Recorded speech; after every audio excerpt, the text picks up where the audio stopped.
வணக்கம். உங்களை மீண்டும் சந்திக்கிறதுக்கு நான் ரொம்ப ரொம்ப சந்தோஷப்படுறேன். நிறைய விஷயங்களை நீங்க பாருங்க, கேளுங்க.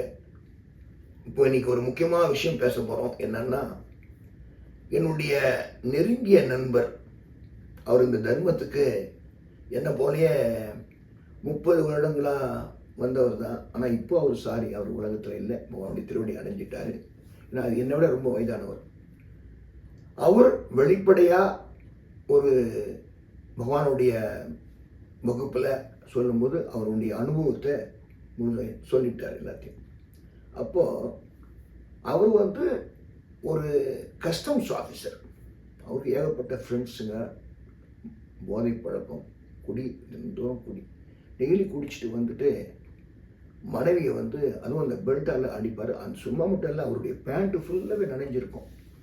இந்த மாதிரி ஒரு ஒரு கொடுமையாக ஒரு மிருகம் மாதிரியே வாழ்ந்துட்டு இருந்தார். அந்த மாதிரி இருக்கும்போது அவங்க அந்த அம்மா ரொம்ப பொறுமையானவங்க, ஒன்றுமே கிடையாது, ஒன்றும் தெரியாது பாவம். இப்படி இருக்கும்போது இந்த சூழ்நிலையை அவருக்கு மாறி மாறி வந்துட்டு இருக்கு. தினந்தோறும் குடிக்கிறதும் அடிக்கிறதும் குடிக்கிறது ஒன்றுமே அவருக்கு குழந்தைகள் இருந்தால் ரொம்ப மோசமாக இருக்கு. அவருக்கு எந்த குழந்தையும் இல்லை. அதே அப்புறம் என்ன மாதிரியே ஒருத்தர் யாரோ சொல்லி அம்மா பகவானும் பரஞ்சோதியை பற்றி கண்டுபிடிச்சிட்டு அதில் பக்தரானார். அதுக்கப்புறம் தான் போய் பாட்டுகள் பாடு, ஒரு கையில் ஒரு முனை வச்சுக்கிறாரு. அப்படியே ஒரு வாழ்க்கை அப்படியே டேன் ஆயிடுச்சு. Day and night different. அது ஆனது பிறகு இந்த அற்புதத்தை அவர் சொல்கிறாரு. நான் அவங்களுக்கு பாத்திரம் விலைக்கு கொடுக்குறதும், அதுக்கப்புறம் அவங்களுக்கு எல்லா பணிவிட செய்கிறதும், மற்றபடி அவருடைய வேலையும் பார்த்து இவங்க 2 பேரும் அன்பான வாழ்க்கை. எங்கேயும் கூட வெளியில் கூட்டம் போக மாட்டான். எல்லா இடங்களும் வெளியில் போகிறதுக்கும், கடைக்கு போகிறதுக்கும், கோயிலுக்கு போகிறதுக்கும், கடைக்கு போகிறதுக்கும், எங்கேயும் ஒரு வாழ்க்கையை புதுசாக கம்ப்ளீட்டாக மாறி போச்சு. அதுக்கு எதுக்காகனா, இப்பேற்பட்ட ஒரு மிருகத்தனமான மனம் இது. அவர் நல்ல மனுஷன், அவர் மேலே எந்த குறையும் இல்லை. ஆனால் அந்த மனசு கொடூரமான மனது ஆயிடுச்சு.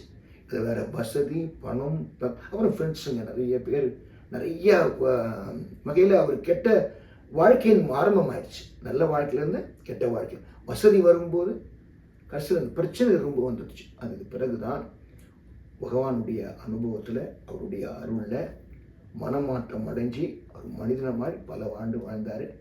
அதை பற்றி அதான் இதுக்கு சொல்கிறேன். அதே மாதிரி இன்னொரு பெண்மணி, அவங்க யாருன்னா ஒரு மிகப்பெரிய புகழ்பெற்ற சிங்கர். அவங்க என்ன மாதிரி சவுத் இந்தியாவில் தான் இருக்காங்க.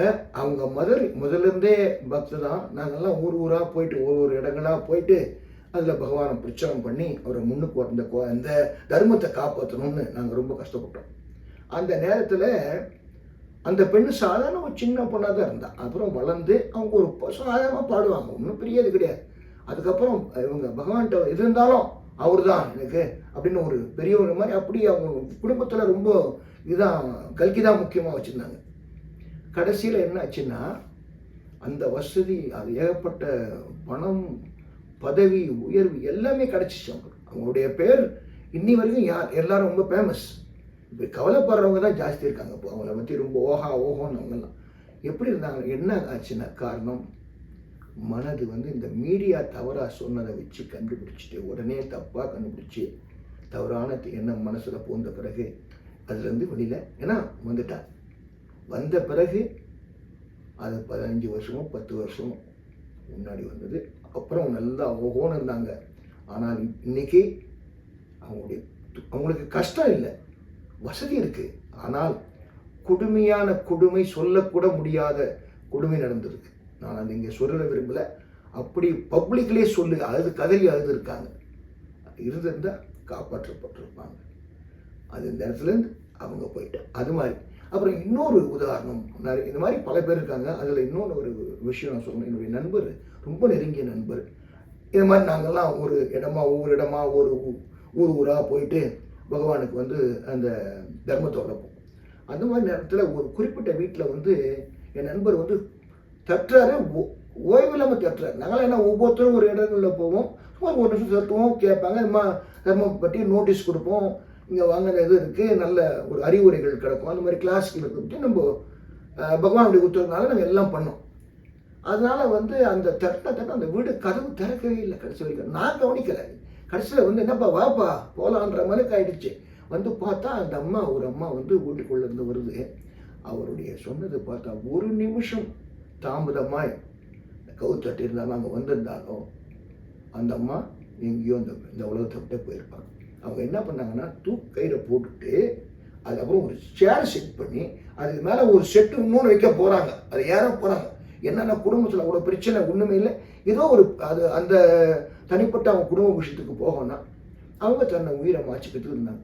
அந்த நேரத்தில் எப்படிப்பட்ட அந்த பரஞ்சோதி வந்து எவ்வளோ நேரத்தில் கடைசி நேரத்தில் வந்து காப்பாற்றுறாங்கன்னா அது கூட ஒரு அற்புதம். மனமாற்றம் அடையும், நம்ம மனம் புரிஞ்சிக்க முடியும், நம்ம வந்து அழகாக தேவையில்லாத குழப்பங்கள்லேருந்து வெளிவரலாம். நன்றி.